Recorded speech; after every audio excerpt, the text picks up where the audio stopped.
What happens when crimes go unpunished? It shouldn't be this hard to keep someone off the street. Victims caught in the crossfire. She just slowly deteriorated because of the injuries. I think that it is likely that he would come back and try to finish what he did before. The intersection between compassion and accountability. The idea that this could all just be dismissed and he could be allowed to walk away is unacceptable. And a battle between elected leaders brewing. That's the governor's signature. I fully support improving that law, but at the same time, it should never be used as an excuse. Let's make sure nothing like this ever happens again. Now, a Denver 7 Investigates special report, The Complexity of Competency. Here's investigative reporter Natalie Chuck. Thanks so much for joining us. Words carry weight, especially the words written into our laws. For more than a year now, our investigative team here at Denver 7 has brought attention to one of Colorado's laws that changed in 2024. Specifically, one word that judges say is tying their hands. The change now requires judges dismiss charges against criminal suspects who are found permanently mentally unfit to stand trial, no matter how serious the crime. The fallout means cases, one after another, are being thrown out, and the accused criminals face no consequences. And as we found, some of them are being released right back into your neighborhoods. Over the next half hour, we are going to introduce you to Coloradans who say they were victims of Ross McPherson, of Guillermo Ramirez, of Solomon Galligan, and of other suspects who were found unfit to stand trial. Our investigation starts with a single email from one man asking our team for some help. I'm getting home late. Most of us spend a lot of time at work. This is my office, Academy Park Family Practice. And this office, Dr. Scott Green's office for the last 25 years. This is where I belong. This is the last place he thought his life could be cut short. I heard a struggle up front and my receptionist called my name. What follows is outlined in this arrest affidavit. Details of a targeted attack. A man tells the receptionist, "I'm only here for Scott." I'm not here for you. Also in the affidavit, details about a man struggling with severe mental health issues. He turned and approached me and backed me, I guess, into this doorway. He stabbed me with a large knife that should have been fatal. Ross McPherson, 28 at the time, was arrested nearly a week later, charged with multiple crimes, including attempted first-degree murder. Scott believed the justice system would take care of the rest. He would go to trial, and he would get the sentence that was appropriate. But none of that is happening. Court records show Ross McPherson is incompetent. 2 years after the crime, it was decided he would never be fit to stand trial because of his mental health. Previously, state statute said the court may dismiss the defendant's case if the defendant is found incompetent to proceed. But as of July 2024, the word may changed to shall, meaning a judge has to dismiss charges in cases like this. Let's go ahead and get on the record. Inside a Jefferson County courtroom, a judge, the defense, prosecutors, and Scott all grappled with the reality that the man accused of stabbing him could be released back into the community. If he's out, and I think that it is likely that he would come back and try to finish what he did before. The court will order the case dismissed. Even though charges were dismissed, there is an alternative to keep him off the streets. McPherson was involuntarily committed to the state's mental health hospital through a civil court process with the goal of getting him mental health treatment. But it's something that only happened after Denver 7 Investigates started asking questions. We only saw a commitment option that was appropriate at the state hospital, frankly, once you all turned your lens to this situation. District Attorney Alexis King says this is the first time her office has had to prosecute a case like this, impacted by this amended law. What we have is an insufficient structure that is unfunded, and it's really abdicating responsibility and sending it back to us to deal with a huge community safety risk. She was the first district attorney to sound the alarm over this law, but soon more followed because the cases kept coming and victims kept reaching out to Denver 7. moments.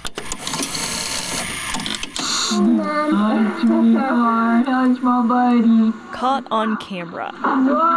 Christmas, birthdays, Halloween.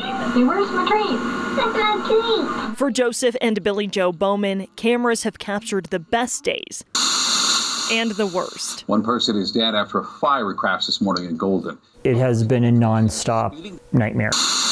Investigators say Guillermo Ramirez sped through a red light on Highway 6, going more than 100 miles per hour. The car hitting an SUV that burst into flames. According to these arrest documents, Ramirez's toxicology report on December 17, 2021, the day of the crash, revealed drugs in his system, plus a blood alcohol level of 0.225. Ramirez was only 18 years old at the time. I didn't have enough time to react. All I could do was scream, and then he hit us. The Bowman's mom, 66-year-old Neely, and 24-year-old Bricia Leon both died from their injuries from the crash. She was the most warm, sincere, giving, loving person that you'd ever meet. She was fearless. You know, she was a single mom. She had to be. The months after the crash left the siblings severely burned, and their mom much different than before. Instead of holidays, cameras captured hospital visits. Oh, you're not gonna roll. You're okay. I got the brakes on. Neely suffered third-degree burns, multiple fractures, and eventually had her leg amputated. She was going to be okay, but then she just slowly deteriorated because of the injuries from the accident. About 9 months later, Neely died. She was literally tortured for the last 9 months of her life. State doctors found that because of his mental state, Ramirez is not and might never be fit to stand trial. The idea that this could all just be dismissed and he could be allowed to walk away is unacceptable. The judge dismissed his case despite a fight from prosecutors. It's not common for us to challenge a doctor's report finding somebody competent or incompetent. Allie Brady was one of the prosecutors on this case. Ramirez has had multiple interactions with law enforcement since the crash, allegedly fighting in public and violating protection orders. Transcripts obtained by Denver 7 Investigates show the lengths prosecutors went to poking holes in one of the doctor's opinions about Ramirez's ability to stand trial. There are no clear and consistent standards for the factors that evaluators should be considering in evaluation. Cameras were not allowed in the courtroom, but the judge made it clear that this decision is a bitter pill to swallow, saying to everyone, "I have the unenviable job of dismissing the case, even though everything in my head and my heart says the opposite." It is a sickening position to be in because I do not care about him. I want him to be in a cage where he belongs. But in order to do that, we are forced to advocate for the fact that he is getting inadequate care. In your opinion, is he gaming the system or is the state's system failing? Both. I think both. I think it's fair for the community to be concerned that this man is released back into the community. And we were there when Ramirez left the courthouse. Do you agree with the findings that you're incompetent? You don't want to make any comment? Any comment you want to say? After hearing the family speak up there? He would not answer any of our questions. He might be mentally ill, but he's still very capable. He made these decisions that changed our lives. The Bowmans and Dr. Scott Green are just a few of more than a half dozen victims who tell us how disappointed they are with the recent change to the justice system. We also met a sister, her brother nearly beaten to death. We never expected that our law enforcement was not going to be able to hold somebody accountable for doing something so terribly wrong. A father, his little boy nearly kidnapped from a playground. Everybody's hands are tied in this situation as far as dropping the charges are concerned. And a grieving family. A man was murdered in front of his house, and the accused killer reportedly called 911 himself to confess. It's a open and closed case. It's done. The guy turned in the weapon, admitted it, it's over with. So I thought, okay, justice will be served. I was wrong. So was my family, and we'll never be right again. So how did we get here? Why did lawmakers change this statute in the first place? And the biggest question for these victims, is more change coming? When we come back, sitting down with the lawmaker who pushed for this change. Well, it doesn't really matter how long you're sitting in jail, you're not getting help. Plus, it's frustrating. It's frustrating as a prosecutor that our hands are tied. the growing calls for reform.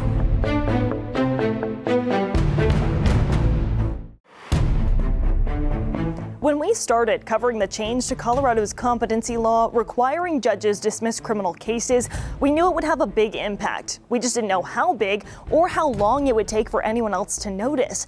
But after a couple of cases made national headlines, district attorneys across the state came forward, insisting lawmakers reassess. Sitting down for the first time since becoming the center of national headlines. I'm the district attorney for the 18th Judicial District. DA Amy Padden is addressing concerns we've heard from community members. What do you think and feel when you do hear that there are people we're talking to who say, we want to see our DA fight harder? I listen to that. I'm an elected official, and I will take that into account. We've listened to parents, neighbors, and other politicians calling for change after learning charges will be dropped against a suspect, Solomon Galligan, accused of trying to kidnap a boy during recess in Aurora. I would say I share that frustration, but I don't think that frustration is appropriately addressed at my office. It's at the system. A system other top prosecutors agree is failing. The idea that the person can still be released back into the general community without treatment, without medication, and without justice in the criminal case, I think we're failing the community until we improve that system. Michael Doherty is the district attorney representing Boulder County. He is no stranger to defendants dealing with incompetency, having just wrapped up the trial against the King super shooter. He is going to continue to have a get out of jail free card. That's what this law is. Weld County District Attorney Michael Rourke spoke out against the law after a suspect was released from jail when his charges were dismissed. Colorado's Governor Jared Polis responded to what happened on social media, calling it, quote, unacceptable, and insisting the DA remove this threat now. I'll tell you what my response is to the governor's post. It is completely inaccurate. Denver 7 pressed the governor about the law that he signed. I fully support improving that law, but at the same time, it should never be used as an excuse for releasing somebody who is dangerous. It shouldn't be this hard to keep someone off the street who everyone in that courtroom perceives as a risk to community safety. And Jefferson County District Attorney Alexis King, adding to the chorus of frustrated officials. I'm really troubled by the nature of the statute. Keeping someone in jail who is not facing any charges is not an option. You cannot just hold somebody in jail for the rest of their life if they're not able to stand trial. But sometimes keeping them in a state hospital to get the mental health treatment they need is, which State Senator Judy Amabile says was the bill's intention. Critics of the bill, though, note no additional funding for the state's mental health care system passed when the law changed. What is your response to that critique? Yeah, we would have liked for there to be funding, and we originally did have funding in it, but we understood that the bill wouldn't get passed. What I, of course, would like to see is that if you have committed a serious crime, that you are then given a placement in a state hospital or in a contract hospital to get the mental health care that you need. That's easier said than done. Colorado's mental health care system has long been overwhelmed. In fact, in 2019, the state's Department of Human Services entered into a consent decree, an order from the federal government to address long wait times for court-ordered competency services. Plus, most defendants do not meet the criteria for forcible commitment to state-run mental health hospitals. We're watching now as this brand new bill is playing out. We're seeing where some of the potential gaps could be. Leora Joseph is the director of the state's Office of Civil and Forensic Mental Health. She admits that this law needs more work to prevent potentially dangerous criminals from slipping through the cracks. It has great intention to be able to bridge that gap between the forensic, the criminal justice system, and the civil system. That's an important mechanism. The question is, now what? Next, what lies ahead in the legislature? I am finally getting a sense of reassurance from these folks, and it is a healing thing. Plus, is this your first time seeing the car? This is my first time seeing it since the day we were hit.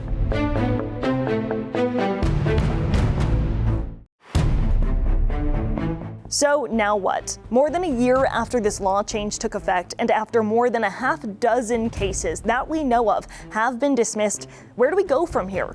The victims in the stories we've told you about are taking matters into their own hands by taking their concerns straight to the state's top politicians.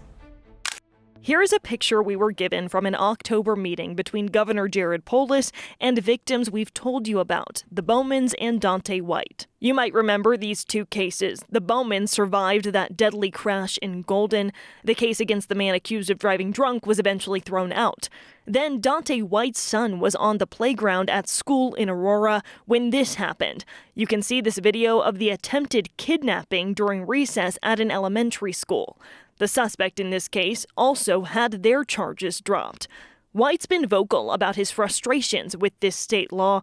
All of these victims met with the governor to talk about what changes can be made and when. I am finally getting a sense of reassurance from these folks, and it is a healing thing. It makes you feel a little lighter, and it makes you feel like you can stop running around frantically trying to get anyone and everyone to listen to you, and you feel less like you are screaming into the void. Why do you think that he's having this meeting with you all now? I mean, there's a lot of different things, right? Like we've been steadfast in the way that we've approached this, right? There's been plenty of media attention, thanks to, your efforts and other people's efforts and the victims and stuff like that. It's definitely on everybody's lips. It's definitely on everybody's mind. In a statement, the governor told us in part, "I am doing everything I can to drive all parties to improve this process through legislation as soon as possible." He says that includes directing state agencies that individuals who are a danger to themselves and others are not released into the community. No trial, no justice, no accountability. The cries for change are growing louder. Throughout the year, the Colorado Parent Advocacy Network hosted several meetings demanding lawmakers do something about the competency law, typically backed by other victims, advocates, and Republican politicians. We are going to be delivering nearly 6,000 signatures. The nonprofit even gathering signatures, encouraging the governor to take immediate action. In 2024, I actually voted for this bill. Republican State Senator Barbara Kirkmeyer, who is running for governor, now claims she was sold a bill of goods. We were told that these individuals that committed these horrendous crimes would either be in a correctional facility or that they would be committed to an institution. Unfortunately, that is not what's going on with this law. At the time that the bill was being passed, were you concerned at all that there's not going to be space for these individuals? There's not going to be facilities for them to go to? I would say honestly, at that time, I was not aware that there was a 360-bed wait list. I don't think anybody foresaw how this law was going to be interpreted and how it was going to be implemented. Victims we've spoken with before also showed up to these public displays of frustration. I am cautiously optimistic. I'm glad that there's more momentum on it. I'm afraid every day of more cases popping up. While their sights are set on getting lawmakers to address the current statute, the Bowmans also continue healing from that traumatic car wreck. With the case and court hearings behind them, it's now time to move forward. Sometimes that means facing your fears.